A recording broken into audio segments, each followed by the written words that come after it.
এটা লিখতে হবে। মোর অর লেস হতে পারে, সেটা 500 শব্দের মধ্যে লিখতে হবে। এবারে তোমাকে নিজেকে জাস্টিফাই করতে হবে যে আমি এখানে কি লিখেছি। খুব সংক্ষেপে 2 মিনিট 3 মিনিট যাতে তোমরা এক্সামিনারের সামনে বলতে পারো। যারা বলতে পারবে তারা খুব ভালো নম্বর পাবে। আর একদম যারা সাইলেন্ট থাকবে, কিছুই বলতে পারছো না, কি লিখেছো সেটাও বলতে পারছো না, তাহলে তো হবে না। আর এসএসসিটা নিয়ে সুদেব স্যার আরো বলবেন, আমি মেজরটা নিয়ে বললাম।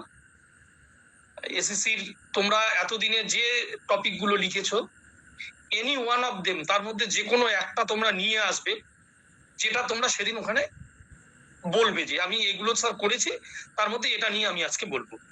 তখন তুমি সেটা নিয়ে একটু বলো, এবং সেটা তোমার ক্রিয়েটিভ রাইটিং, তুমি সেটা নিজে করেছো, কিন্তু তোমার সেটা হচ্ছে ক্রিয়েটিভ রাইটিং। এই ক্রিয়েটিভ রাইটিং এর উপরই আমরা করছি। ঠিক আছে? তোমাদের কেউ কি কিছু আমাকে আর জিজ্ঞেস করতে চাইছো? যদি চাও তাহলে বলো সংক্ষেপে, তারপরে সুযোগ স্যার বলবেন। না sir. Hello sir. Hello sir. বলো। Could you give some brief description about Viva exam? Viva exam একজন এক্সটার্নাল স্যার আসবেন, আমরাও থাকবো, ইন্টারনাল স্যাররা থাকবো। ঠিক আছে? ভয় পাওয়ার কিছু নেই, প্রথম কথা।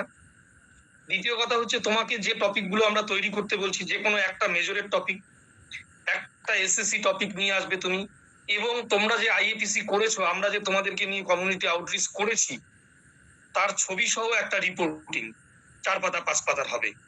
ঠিক আছে? এবার একটু এইটার ডিজাইন সম্পর্কে, উপরের পাতাটা যেমন আইএপিসি প্রজেক্ট অন অমুক টাইটেল, একটা কলেজের লোগো সেখানে থাকবে, সাবমিটেড বাই তোমার নাম থাকবে। ঠিক আছে? এই কথাগুলো সুদেব একটু প্রথম পেজ সম্পর্কে সুদেব স্যার একটু বলে দেবেন তোমাদেরকে। সেটাই তোমরা মেজরেরও ফার্স্ট পেজটাতে তোমরা ওইরকম করতে পারো আর কি। হ্যাঁ, অ্যাসাইনমেন্ট বা টপিক অন, টপিকটার নাম তোমরা বলবে, সাবমিটেড বাই তোমার নাম বলবে। ঠিক আছে? এবার ভাইবা বসিতে ওই বললাম, এক্সটার্নাল যিনি থাকবেন বা আমরা যারা থাকবো, আমরা জাস্ট জানতে চাইবো যে তুমি কি করেছো। স্যার আমি এপিক নিয়ে বলছি।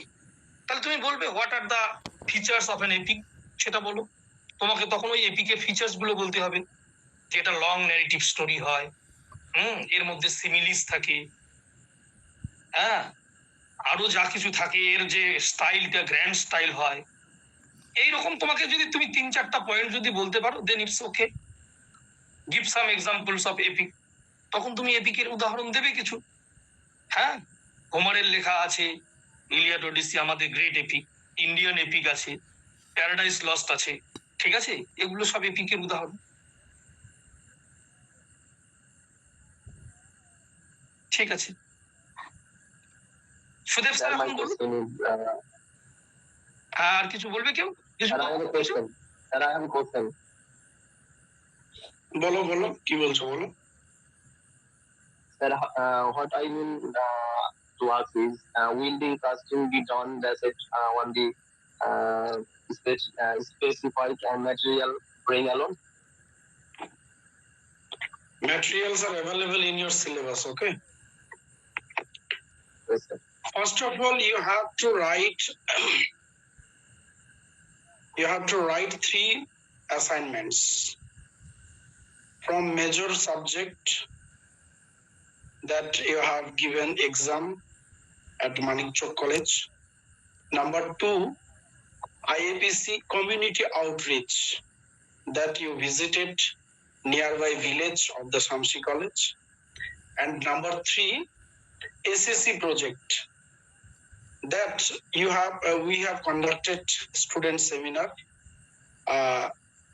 of 10 assignments that I have provided you to write about 4 genres: personal essay, short story, folk tales, and travel writings. তো এই যে 3টে অ্যাসাইনমেন্ট লেখার কথা উনি বললেন এইচওডি স্যার, তার মধ্যে মেজরের যে বিষয়টা সেটা উনি খুব সুন্দর করে আলোচনা করলেন।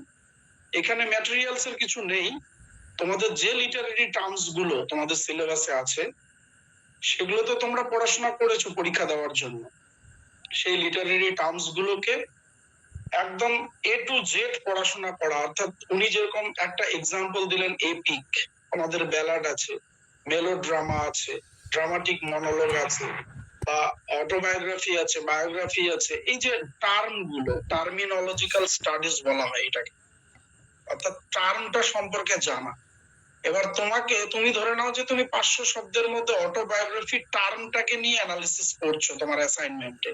সেখানে তুমি কি কি লিখছো স্যার কিন্তু বলে দিলেন, যে প্রথমে তুমি ডিফাইন করো টার্মটাকে, তারপরে তার 4-5টা ফিচার্স লেখো, তার সিগনিফিকেন্ট ইম্পর্টেন্স যে ইউসেজ গুলো সেগুলো লিখো, এবং এক্সাম্পল দাও, এবং সেই টার্মটা কে অরিজিনেট করেছে বা কে কয়েন করেছে ইন ইংলিশ লিটারেচার সেইটা সম্পর্কে তুমি রেডি করো অ্যাসাইনমেন্ট উইদিন 500 ওয়ার্ডস। এটা গেল মেজর পেপারের অ্যাসাইনমেন্ট, যেটা একটাই পেপার তোমরা পরীক্ষা দিয়েছো ইংলিশ মেজর সাবজেক্ট হিসাবে। দ্বিতীয় ধাপে আসছে এসএসসি প্রজেক্ট। আমরা অলরেডি স্টুডেন্ট সেমিনার কন্ডাক্ট করেছি। কন্ডাক্ট করার আগে আমি স্পেশালি এসএসসি ক্লাসগুলো যেহেতু আমি নিতাম, এইচওডি স্যারও নিতেন, কিন্তু স্পেশালি আমি তোমাদের 4টে জনরার উপরে টোটাল 10টা করে অ্যাসাইনমেন্ট জমা নিয়েছি। যারা দিয়েছো তারা দিয়েছো, যারা 10টা দাওনি যে কটা দিয়েছো সেই কটার উপর যেটা তোমার বেস্ট রাইটিং, অর্থাৎ শর্ট স্টোরি যদি তোমার বেস্ট রাইটিং হয় তাহলে সেই শর্ট স্টোরিটাই তুমি অ্যাসাইনমেন্ট আকারে সেদিন নিয়ে আসবে। কারো যদি ফোক টেলসটা ইম্পর্টেন্ট মনে হয় বা তার যদি সেটা বেস্ট রাইট আপ মনে হয় তাহলে সেটাই সে অ্যাসাইনমেন্ট হিসাবে নিয়ে আসবে। এইবার যেটা তুমি নিয়ে আসছো সেটার উপরই তোমাকে কোশ্চেন করবে ভাইবা বসিতে এক্সটার্নাল হিসাবে যিনি থাকবেন। এটা দ্বিতীয় ধাপের অ্যাসাইনমেন্ট। তার মানে বুঝতে পারছো তোমরা যে স্টুডেন্ট সেমিনারে মানে তোমাদের যে অ্যাসাইনমেন্ট গুলো প্রেজেন্টেশন করেছো সেগুলোতে একটা ধাপ চলে গেছে। দ্বিতীয় ধাপে সেই অ্যাসাইনমেন্ট প্রেজেন্টেড অ্যাসাইনমেন্ট গুলোর মধ্যে তোমার যেটা বেস্ট মনে হয়েছে বা তুমি যেটা নিজে হাতে লিখেছো, আমি তো জানি অনেকেই তোমরা এআই প্রজেক্ট দিয়ে মানে কপি পেস্ট করে প্রজেক্ট লিখে নিয়ে এসেছো বা জমা দিয়েছো, সেগুলো আমি এখন ধরছি না। আমরা তোমরা 10টা করে অ্যাসাইনমেন্ট সেদিন অবশ্যই নিয়ে আসবে। যে অ্যাসাইনমেন্ট গুলো তোমরা আমাকে জমা দিয়েছো সেগুলোর আমি বলেছিলাম যে সেগুলোর জেরক্স কপি বা মোবাইলে ছবি তুলে রাখার কথা। এবার যদি না থাকে তাহলে আমি সেই অ্যাসাইনমেন্ট গুলো তোমাদেরকে হয়তো আগামী সোমবারে দিয়ে দিতে পারি, কোনো অসুবিধা নেই। এবার আমি তোমাদেরকে দিয়ে দিলাম, সেগুলোই তোমরা সুন্দর করে A4 সাইজের পেপারে সেটা একটা প্রজেক্টের আকারে বা অ্যাসাইনমেন্টের আকারে কিন্তু লিখে নিয়ে আসতে হবে সুন্দর করে হাতের লেখা, যেটা আমরা জমা নিব বা এক্সটার্নাল যেটাতে সই করবে, এবং এক্সটার্নাল ওই বিষয়ের উপরে তোমাকে কোশ্চেন করবে। কেউ যদি মনে করো যে আমি ফোক টেলস নিয়ে করবো তাহলে তোমাকে ফোক টেলস এর যাবতীয় বিষয় জেনে আসতে হবে। কেউ যদি মনে করো যে না আমি পার্সোনাল এসে নিয়ে লিখবো তাহলে পার্সোনাল এসে কি, পার্সোনাল এসের ফিচার্স কি, তার এক্সাম্পল কি, এবং আমাদের ইংরেজি সাহিত্যে পার্সোনাল এসে কারা লিখছেন এই বিষয় সংক্রান্ত যাবতীয় তথ্য তোমাকে জেনে আসতে হবে। ভাইবা বসিতে এক্সটার্নাল এই কোশ্চেন গুলো তোমাকে করবে। এটা গেল দ্বিতীয় ধাপের অ্যাসাইনমেন্ট। তৃতীয় ধাপের অ্যাসাইনমেন্ট, 10টা অ্যাসাইনমেন্ট নিয়ে আসতে হবে। যে অ্যাসাইনমেন্ট গুলো আমাকে সাবমিট করেছো সেই অ্যাসাইনমেন্ট গুলো নিয়ে আসতে হবে, কারণ সেগুলো এক্সটার্নাল দেখবে যে তোমরা 10টা অ্যাসাইনমেন্ট আদৌ লিখেছো কিনা বা জমা দিয়েছো কিনা ডিপার্টমেন্টে। এটা স্যার আমি কিছু বলবো? Let me finish now then you will talk, okay? আচ্ছা, থার্ড যেটা অ্যাসাইনমেন্ট সেটা হচ্ছে আইএপিসি আমরা কমিউনিটি আউটরিচ প্রজেক্ট করেছিলাম, যেখানে আমরা নিয়ার বাই যে ভিলেজটা আছে খান্ডারন, সেইখানে কিন্তু আমরা গ্রুপ ওয়াইজ ভাগ হয়ে 4টে গ্রুপে ভিজিট করেছিলাম। যারা অংশগ্রহণ করেছো এবং সেদিন কিন্তু একটা সুন্দর করে খাওয়া দাওয়া হয়েছে, সুতরাং এটা ভুলে যাওয়ার মতো কিছু নয়। যারা সেদিন অংশগ্রহণ করেছিলে তারা তো তাদের ছবিতে আছো, এবং যে বিষয়গুলো নিয়ে তোমরা ফিল্ড ওয়ার্ক করেছিলে, গ্রামের যে সাধারণ মানুষগুলোকে কোশ্চেন গুলো পড়েছিলে সেগুলো খাতায় নোট করেছো। আমি সেদিন বলেওছিলাম আমার গ্রুপে যারা ছিলেন তাদেরকে আমি সুন্দর করে বুঝিয়ে দিয়েছিলাম যে এগুলো কি করবে। তো সেই বিষয়টার উপরে কমিউনিটি আউটরিচ কিভাবে লিখতে হয় এবং সেই তথ্যগুলোকে কিভাবে তোমরা সাজাবে অ্যাসাইনমেন্ট আকারে, সেইটা তোমাকে A4 সাইজের পেজে করতে হবে রেডি। এটা এক্সটার্নালের জন্য, এক্সটার্নাল আসবেন উনি তোমাকে জিজ্ঞেস করবে। কারো যদি ডেঙ্গু বিষয়ের গ্রুপে থাকবে তাহলে সে ডেঙ্গু বিষয়ে লিখবে, কেউ যারা সুপারস্টেশন বিভাগে ছিল তারা সুপারস্টেশন নিয়ে লিখবে, যারা ড্রাগস এডিক্টেড বা ড্রাগস সংক্রান্ত যে বিষয়ে বা বিভাগে ছিল তারা সেটা সম্পর্কে লিখবে।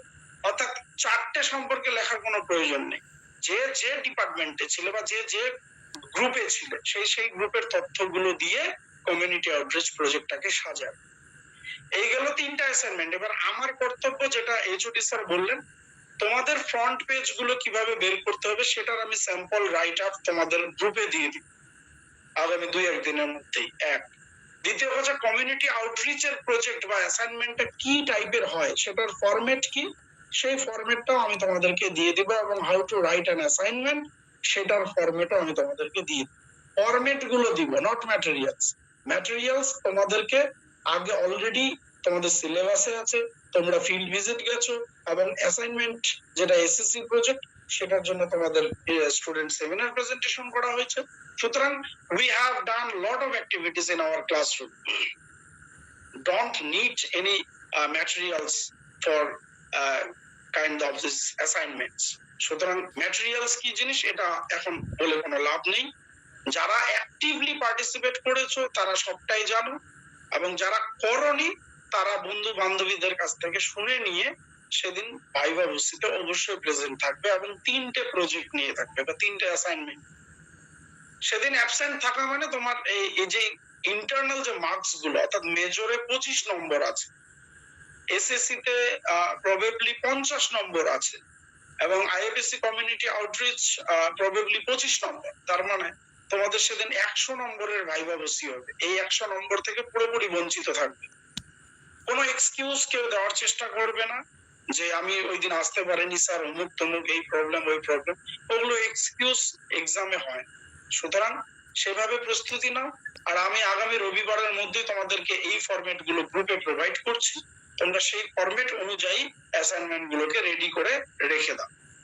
আমাদের যে টেন্টেটিভ ডেট দেওয়া হয়েছে সেই টেন্টেটিভ ডেটটা যদি ফিক্সড হয়ে যায়, দেন our HOD sir will notify in your group. Otherwise you have to wait for our confirmation. Understand? Is there any questions? Rupa Das, bolo.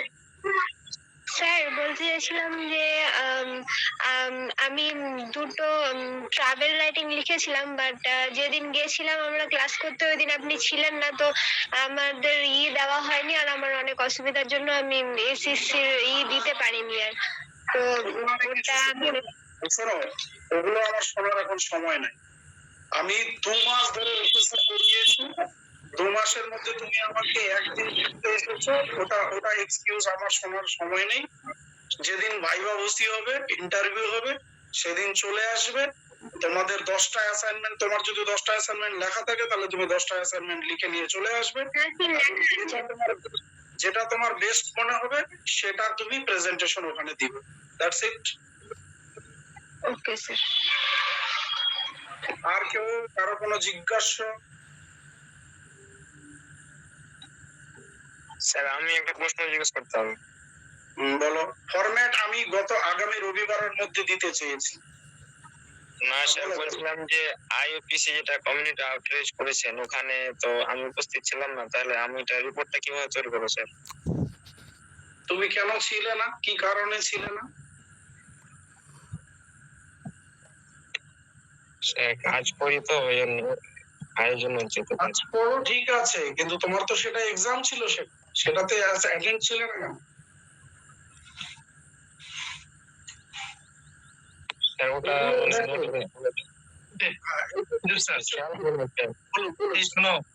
শোনো তো, তুমি বা তোমরা যারা অ্যাটেন্ড করনি বা ছিলে না, এটা তো প্রথম কথা তোমাদের একটা ফল্ট হয়ে আছে আর কি, ঠিক আছে? এবার ফল্ট হলে পরেও তোমরা এই এক্সামটাতে অ্যাটেন্ড করতে পারবে। এবার তুমি ওখানে ছিলে না, তুমি নিজেকে দেখাতে পারছো না, দ্যাট মিনস তোমার মার্কসটা হয়তো আশানুরূপ হবে না আর কি, ঠিক আছে? এটা তোমাদেরকে মেনে নিতে হবে। এই কারণগুলোর জন্যই তো আমরা বলি যে প্রত্যেকটা অ্যাক্টিভিটিস এর মধ্যে থাকতে হয়। হ্যাঁ, সারাটা বছর ধরে যদি না থাকো, যারা সারা বছর ধরে ছিল, ক্লাস করেছে, মোরাললেস অ্যাক্টিভিটিস গুলোর মধ্যে ছিল, তাদেরকে আমরা কিন্তু দেখলেই বুঝতে পারি যে কারা কারা ছিল, কারা কারা ছিল, ঠিক আছে? সেটার ট্রিটমেন্ট আমরা সেভাবে নেব। তোমাকে একটা ফরম্যাট এমনি যে কোনো এই 4টা বিষয়ের মধ্যে যে কোনো একটা বিষয় সম্পর্কে লিখে নিয়ে আসতে হবে, ঠিক আছে? এবার হ্যাঁ, স্যার। তারপরে যদি এক্সামিনার হয়তো ভুলে গেলেন যে তুমি ওখানে ছিলে কি ছিলে না, তোমার ছবি দেখলেন না, তো দেখলে না, তুমি পার পেয়ে গেলে। আর যদি ওখানে তোমাকে জিজ্ঞেস করলো যে তুমি এখানে কোথায় আছো, তুমি নিজেকে দেখাতে পারছো না, হ্যাঁ, তখন সেরকম হবে ম্যাটারটা। তোমরা কিন্তু আগামী দিনের, যেটা আমি টেন্টেটিভ ডেট দিয়েছি একটা 11, আগে কথা বলতে হবে আরো ভালোভাবে, আমি ফিক্স জানিয়ে দেবো। এক, দ্বিতীয় কথা, 100 মার্কসের মধ্যে পরীক্ষা হচ্ছে, বুঝতে পারছো তো? এটা কিন্তু not a matter of joke. Sudeb sir যেটা বললেন, কোনো এক্সকিউজ দেওয়ার চেষ্টা করবে না, ওই দিন আমার এই আছে সেই আছে, তুমি অ্যাবসেন্ট হয়ে যাবে। অ্যাবসেন্ট হয়ে যাবে মানে তুমি কিন্তু এবছরের মধ্যে তোমার ওটা ক্লিয়ার হলো না, তোমাকে আগামীতে আবার ওই পরীক্ষার জন্য ফর্ম ফিল আপ করতে হবে, ওই পরীক্ষাটা কিন্তু দিতে হবে, ঠিক আছে? সুতরাং মেজরের 25 মার্কস, এসএসসির 50 মার্কস এবং আইএপিসির তোমার 25 মার্কস, তাহলে টোটাল 100 মার্কসের মধ্যে টোটাল ব্যাপারটা হচ্ছে। এটাকে মাথায় রেখে সিরিয়াসনেসটা বোঝো। সুদেব স্যার যেটা বললেন, রোববারের মধ্যে ফরম্যাটটা প্রোভাইড করবেন, ঠিক আছে? তোমরা ওই অনুপাতে লিখো, মেজরটা 500 শব্দ, আর এসএসসি তো বললেন যার কাছে যতটা আছে তোমরা নিয়ে আসবে, এবং যেটা বেস্ট মনে হবে সেটা তোমরা সেখানে প্রেজেন্টেশন দেবে। আর আইএপিসি মোটামুটি 4 থেকে 5 পাতার মধ্যে একটা রিটেন, হ্যান্ড রিটেন হলেও চলবে, উপরের পেজটা শুধুমাত্র পারলে প্রিন্ট আউট করে দেবে, স্যার যেমন বলবেন, কলেজের লোগো বা ইত্যাদি দিয়ে আর কি। অন্তত 4 পাতার মতো, যে আইএপিসি এই কমিউনিটি আউটরিচের যে অবজেক্টিভ, মানে উদ্দেশ্য, সেখানে আমরা গ্রুপ হলাম, গ্রুপ হয়ে আমরা ভিজিট করলাম, এই কোশ্চেন গুলো আমরা সেখানে রাখলাম, তার উত্তরগুলো আমরা এইভাবে পেলাম, এর মধ্য দিয়ে আমরা কি লেসন নিচ্ছি, একটা শিক্ষা নিচ্ছি কি, বা সমাজকে আমরা কি বার্তাটা দিতে পারছি। কারণ আমরা তো সোশ্যাল হিউম্যান বিং, সোসাইটির সঙ্গে আমাদের থাকতে হবে, আমাদের একটা দায়বদ্ধতাও আছে। সুতরাং তাদের যে মেনটা, তাদের হেলথ হাইজিন কনসাসনেস করার জন্য আমাদের যে ভূমিকা, সেটাকে একটুখানি বলতে হবে তোমাদের।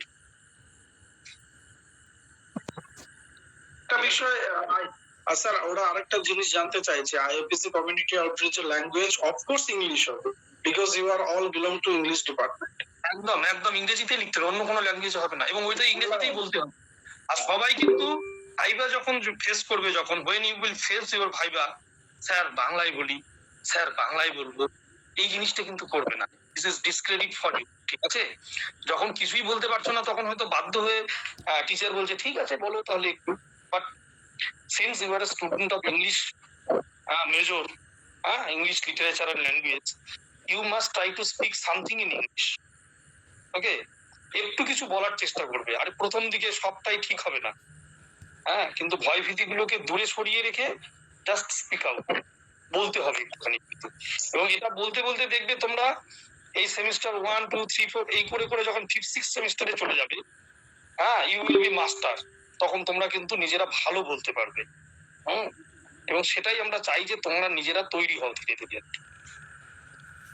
ঠিক আছে, শুধু আর কিছু বললে বলো, আমি না, আর কি বলবো, ওদের তো যা বোঝানোর সুন্দর করে বোঝানো হলো, বলো। স্যার বলছি আমাদের যেটা আপনি মেজর সাবজেক্টের অ্যাসাইনমেন্ট বললেন, তো ওটাতে যে লিটারারি টার্মস গুলো আছে, তো আমাদেরকে যে কোনো একটা ডেসক্রাইব করতে হবে। একটাই, যে কোনো একটা, any one, whatever you like, any one, ঠিক আছে? Okay sir. যে কোনো একটা, সনেট হোক, মেটাফিজিক্যাল পোয়েট হোক, এপিক হোক, মক এপিক হোক, কমেডি হোক, ট্র্যাজেডি হোক, আরো যা কিছু আছে, sir I want to describe comedy. সে যাবে তুমি, সেটা That is up to you, হ্যাঁ। তোমরা কি নিবে? যে যেটা লিখবে সেটা সম্পর্কে ভালো করে একটু পড়ে নেবে, তার বৈশিষ্ট্যগুলো একটু জানবে, কারা কারা এর প্র্যাকটিশনার সেটা জানবে, কয়েকটা উদাহরণ একটু জানবে, যে এই এই জিনিসগুলো হচ্ছে কমেডির উদাহরণ, সে যে কোনো রকমের কমেডি হতে পারে, তুমি সেটাকে ক্লাসে মানে ব্যাখ্যা করবে আর কি, ঠিক আছে? একদম। তোমরা প্রিপারেশন নাও, এটাতে তোমাদের ভয় পাওয়ার কিছু নেই। বাকিরা যারা জয়েন করলো না তাদেরকেও জানাবে, কারণ গ্রুপে বারবার করে মেসেজ করে, পার্সোনালি মেসেজ করে, আমি এই জন্য ভাবলাম যে একটা অনলাইনে সবাইকে জানিয়ে দিই। আর ওরকম পার্সোনাল মেসেজ করলে অতগুলো মেসেজের উত্তর দেওয়া যাবে না। তোমরা 50 জন যদি জিজ্ঞেস করে বসো আমাকে, স্যার এইটা কি লিখবো, এটা কি লিখবো, that is not possible for us, ঠিক আছে? এই জন্য আমরা জানিয়ে দিলাম। প্রয়োজনে সামনের সপ্তাহে একটা অফলাইন ক্লাসও করা যেতে পারে, যদি কলেজ খোলা থাকে, যদি নিয়ে না নেয়, মানে কোর্স যদি ঢুকে যায় তাহলে তো হবে না। আদারওয়াইজ হয়তো একদিন আমরা অফলাইনে বসতে পারি, আলোচনা করতে পারি। তো তোমরা প্রিপারেশনটা আর আমি তো ফরম্যাট গুলো পাঠিয়ে দিচ্ছি ওদেরকে রবিবার। ফরম্যাটগুলো পাঠিয়ে দেবেন, ব্যাস। ওকে, গুড নাইট। ঠিক আছে, ঠিক আছে, চলো সবাইকে গুড নাইট। আর কিছু নেই।